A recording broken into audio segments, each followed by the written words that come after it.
Hello students, welcome to EPG Pathshala. I am Dr. Anupama, Professor at Department of Economics, Punjabi University, Patiala. I am going to talk about the module Health and Urban Healthcare from Population, Urbanization and Poverty. So students, we are going to discuss about the availability, accessibility and the quality of health services in urban areas. This module aims to examine the conceptual framework of health services, factors limiting the access to health, health systems in developing countries, the urban health systems, quality of urban health services. The current trends in urbanization predict that by 2030, urban areas worldwide will house an additional 1.4 billion people. Nearly all of this growth will take place in the developing world. Urbanization in the developing world offers unparalleled promise and opportunity for eradicating extreme poverty, fostering innovation and creativity, and including greater number of citizens in increased growth and prosperity than ever before. But urbanization also entails a host of major development challenges as it leads to increase in slum population, mismatch between demand and supply of basic services like clean water, sanitation, and health facilities. Actually, urban environments influence almost every aspect of human health and well-being. The fundamental of well-being is contingent on satisfactory healthcare, which is dependent on availability and affordability of quality medical services. Though we may believe that income of the community and health status are positively associated with each other, yet there may be the cases challenging this view as through providing adequate health services, the problem of ill affordability of health expenditure by the poor can be easily curbed.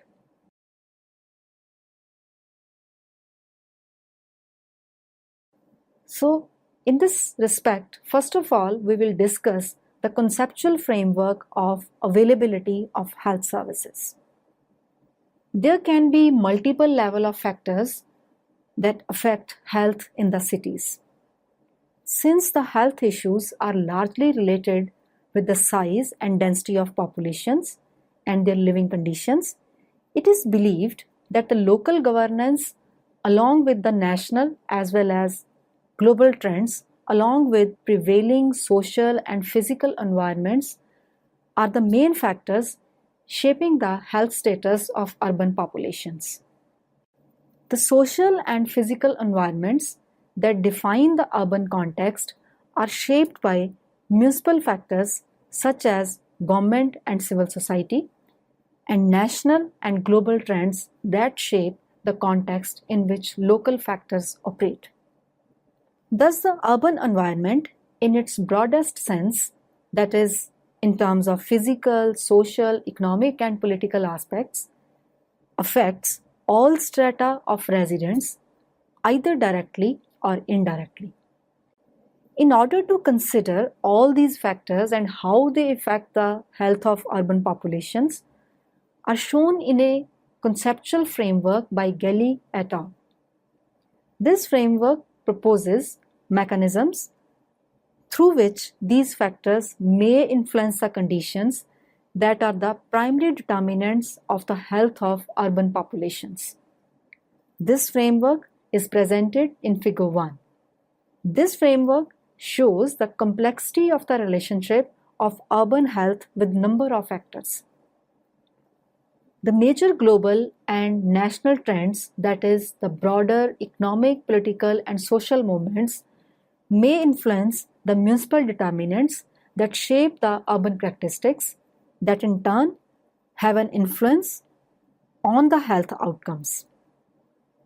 The direction of the arrows in this framework is only suggestive of the possible relationships, and should not be considered to be exhaustive and definitive. We may also move from right to left, that is, looking first at the urban health outcomes, next at the proximal risk factors, and then at various urban characteristics, and so on. There are several interrelationships between the domains presented here, and these relationships can be multidirectional.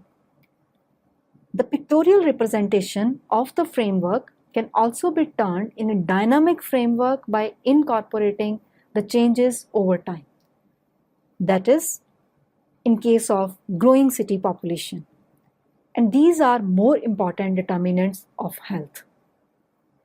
However, in each case, the interrelationship of various actors and their outcomes are influenced by the enduring structures, that is, the economic systems, religion, government, culture, and geography, suggesting that the actions and effects of the health systems in urban areas differ in different situations, that is, with different enduring structures. This framework shows that immigration, migration, suburbanization of urban areas affects the population densities and therefore a demand for urban health services. These factors also have important effect upon the resource mobilization capacity of the local governments, which further defines their capacity to provide health services and other safety nets. From the point of view of hugely populated developing countries, the municipal governments are most important factors as they are the direct providers of health services to the urban residents. They have the capacity to modify the urban, physical, and social environments.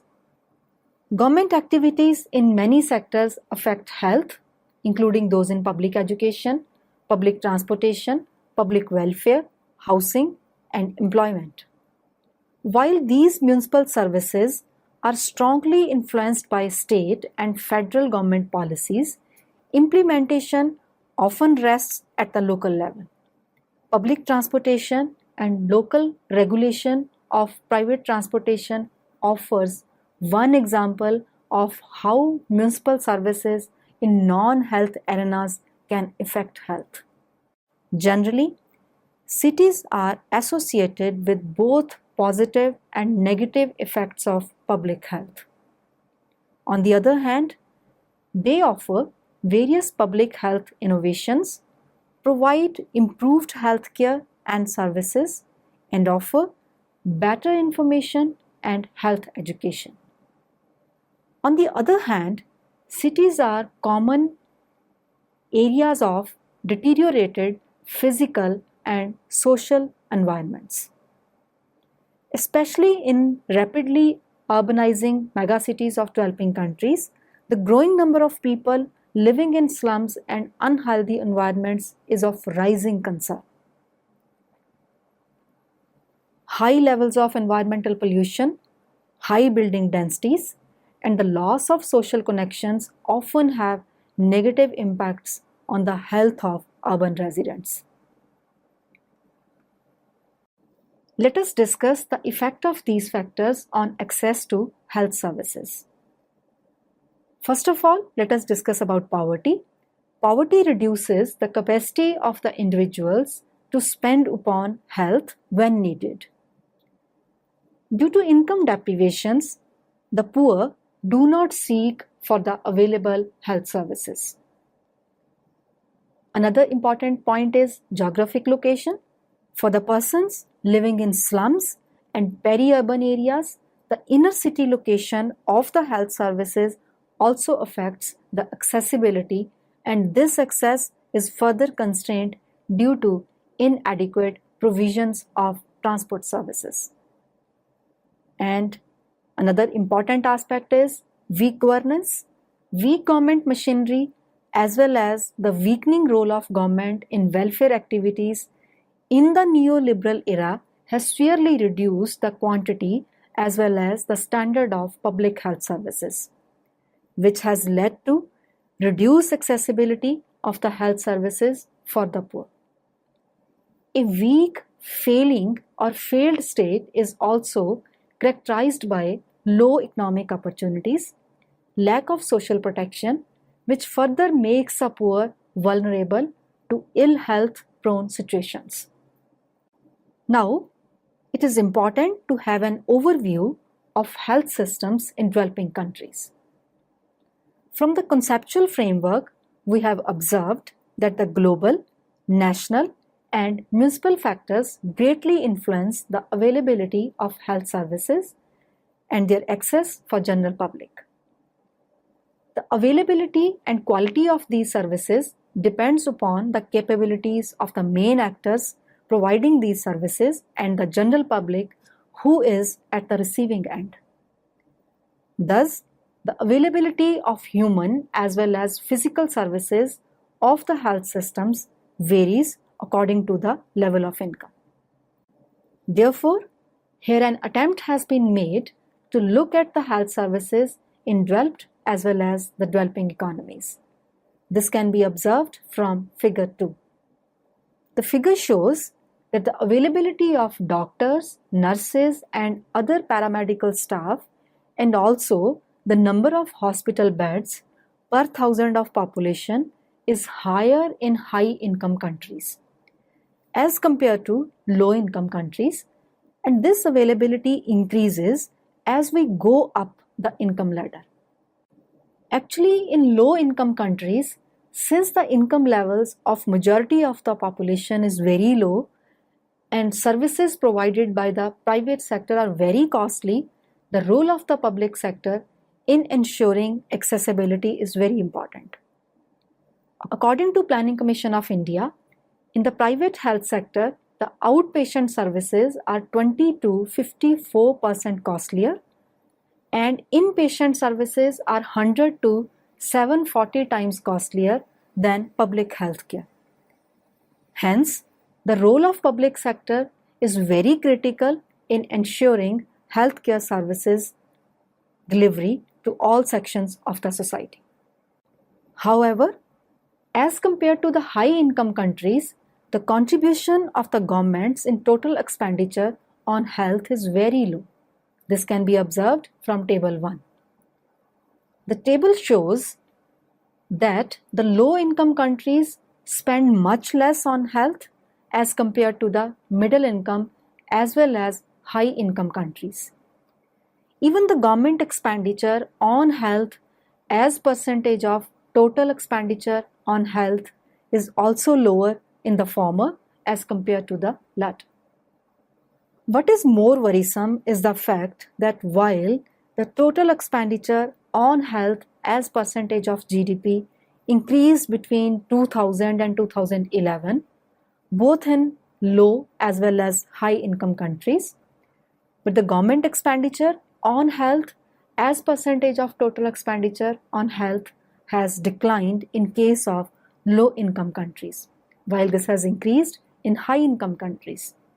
This is quite ironical as the governments of the low income countries are expected to spend more on public health because its residents have lower capacity to pay for the private health services.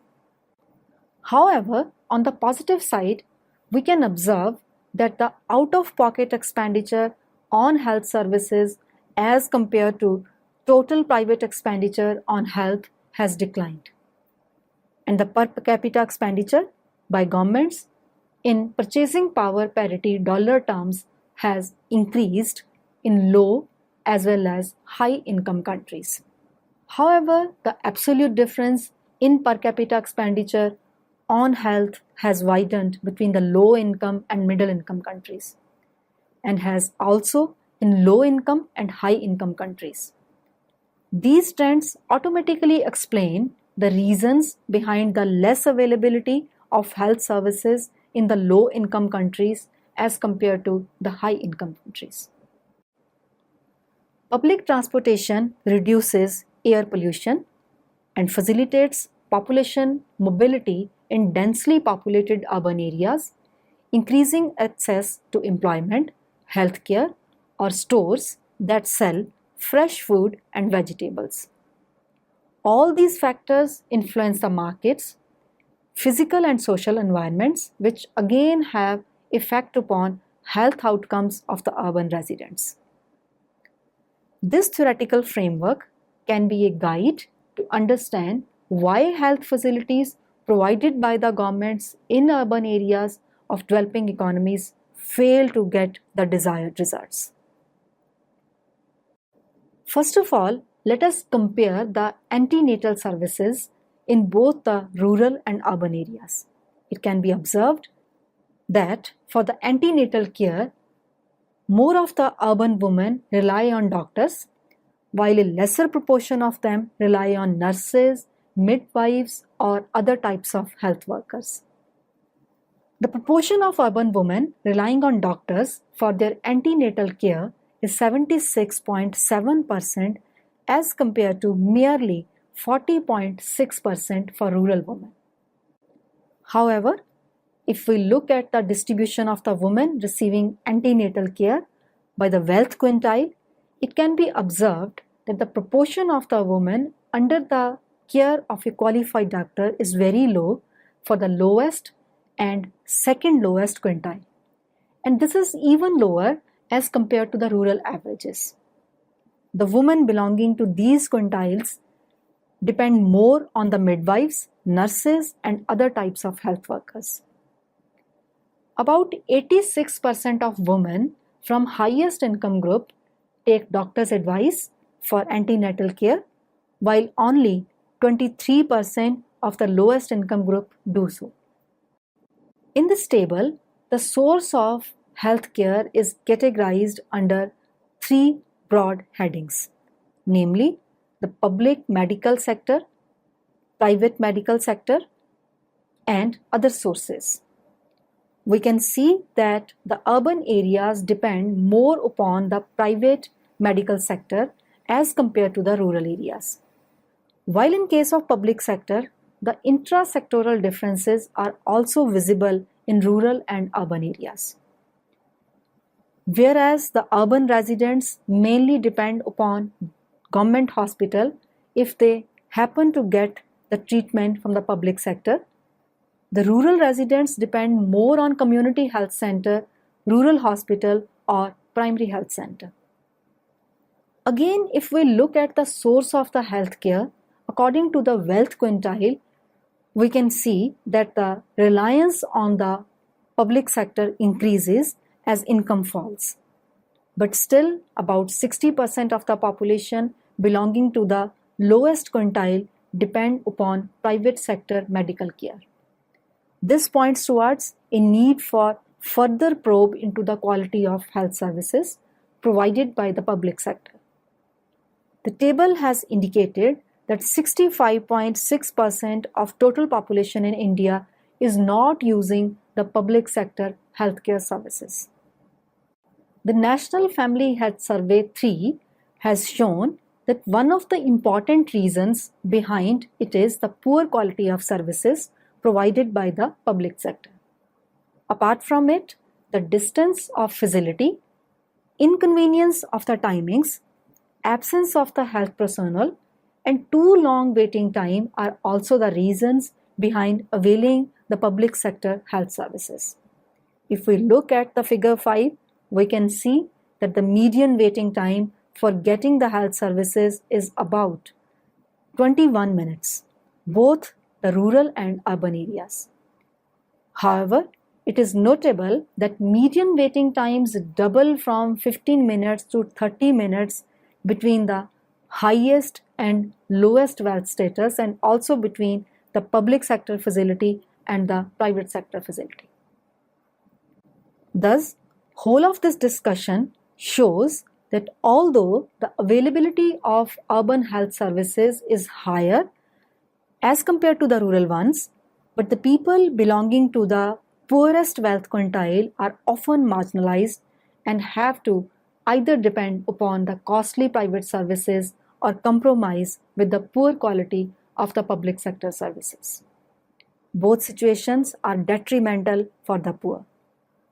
The former eats into the major chunk of already scarce economic resources, while the latter means poor health outcomes which may further reduce their capacity to earn in the succeeding time periods. Therefore, it is being strongly felt that the quality of public health services should be improved by all means. The LDCs often lament about the budgetary constraints, but equally strong is the argument that the social cost of not providing the quality services is much higher than the benefits of saving the resources to be spent upon these services. Now, we will analyze the urban health systems.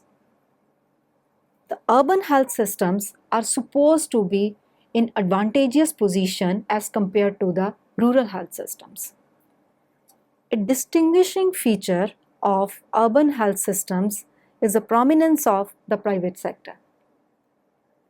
Given the higher average levels of income in urban populations and the income diversity that establishes market positions, private services tend to be more developed in cities than in rural areas, especially in the larger cities.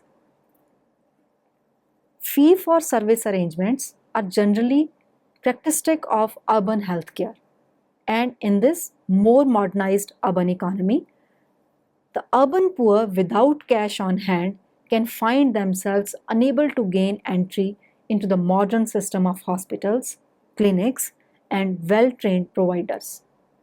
Even though greater number of health services are available in the urban areas, but the quality of health infrastructure available to the poor is seriously under doubt. For analyzing the access and availability of urban health services, let us focus upon the latest data available on National Family Health Survey of India. The degree of quality is therefore the extent to which the care provided is expected to achieve the most favorable balance of risks and benefits. Thus, the quality is a comprehensive and multifaceted concept which has many dimensions such as technical competence, access to services, effectiveness, interpersonal relations, efficiency, continuity, safety, and other amenities. The formal framework of quality of health services as proposed by Brown and many others is shown in figure 6. Each of the dimensions shown in the figure has different importance for different types of services, contexts, and locations. However, these dimensions are undoubtedly useful to analyze the problems and the respective solutions for various health services. Therefore, for policy suggestions for improvements in health services, we may discuss here each of these dimensions. So first of all, let us discuss about technical competence. Technical competence refers to the skills, capability, the actual performance of the health providers, managers, and support staff. Technical competence relates to how well providers execute practice guidelines and standards in terms of dependability, accuracy, reliability, and consistency. This dimension is relevant for both clinical and non-clinical services. A lack of technical competence can range from minor deviations from standard procedures to major errors that decrease effectiveness or jeopardize patient safety. Access to services. Healthcare services are unrestricted by geographic, economic, social, cultural, organizational, or linguistic barriers. Geographic access may be measured by modes of transportation, distance, travel time, and any other physical barriers that could keep the client from receiving care. Economic access refers to the affordability of products and services for clients. Social or cultural access relates to service acceptability within the context of the client's cultural values, beliefs, and attitudes. Organizational access refers to the extent to which the services are conveniently organized for prospective clients and encompasses issues such as clinic hours and appointment systems, waiting time, and the modes of service delivery. Linguistic access means that the services are available in local language or a dialect in which the client is fluent. Effectiveness. The quality of health services largely depends upon the effectiveness, that is, whether the health services have been able to reach the desired results or not. This largely depends upon the choice of treatment for a certain ailment. For the health services to be effective, the norms and specifications of a certain line of treatment should be well defined, along with the risks associated with it. Interpersonal relations. The dimension of interpersonal relations refers to the interaction between providers and clients, managers and healthcare providers, and the health team and the community. Good interpersonal relations establish trust and credibility through demonstration of respect, confidentiality, courtesy, responsiveness, and empathy. Effective listening and communication are also important. Sound interpersonal relations contribute to effective health counseling and to a positive rapport with patients. Inadequate interpersonal relations can reduce the effectiveness of a technically competent health services. Patients who are poorly treated may be less likely to heed the healthcare provider's recommendations or may avoid seeking care. As the healthcare resources are usually limited, the efficient services should aim at optimal use of the available resources. Efficiency demands that necessary or appropriate care is provided. Poor care resulting from ineffective norms or incorrect delivery should be minimized or eliminated. In this way, quality can be improved while reducing the cost. Harmful care, besides causing unnecessary risk and patient discomfort, is often expensive and time-consuming. It would be misleading, however, to imply that quality improvements never require additional resources.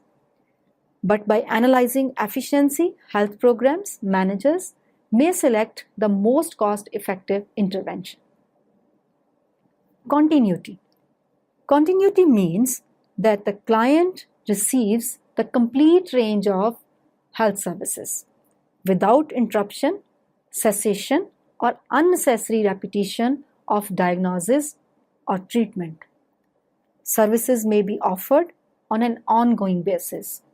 The client must have access to routine and preventive care provided by the health worker who knows his or her medical history.